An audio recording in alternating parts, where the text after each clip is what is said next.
Kukaan ei kertonut mulle, kuinka pahalta uurna tuntuu. Ei kukaan kertonut, miten kamalaa on saada oma rakkaansa takaisin kotiin kasana tuhkaa. Kukaan ei kertonut mulle, että mun rikkinäinen sydän revitään tässä kohtaa palasiksi vielä kerran. Somessa näkee aina vaan kuvan kauniista uurnasta kynttilän valossa ja surulliset sanat siitä, kuinka joku sai koiransa takaisin kotiin. Muuta osaa tarinasta ei kukaan koskaan kerro, joten mä kerron sen nyt myös muille. Kun sain viestin sun uurnasta, niin mä hajosin taas uudelleen.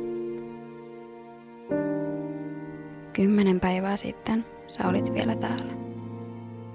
Nyt istun tässä sun perillä ja itken lohduttomasti. Sydän takoo tietään rintakehän läpi ja itku kuristaa kurkkua. Pidän kuulokkeet päässä, jotten kuule omaa tuskaani.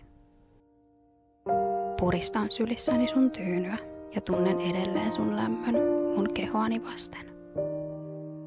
Tilalle saisin pienen laatikon tuhkaa. En halua sitä. Haluan sut.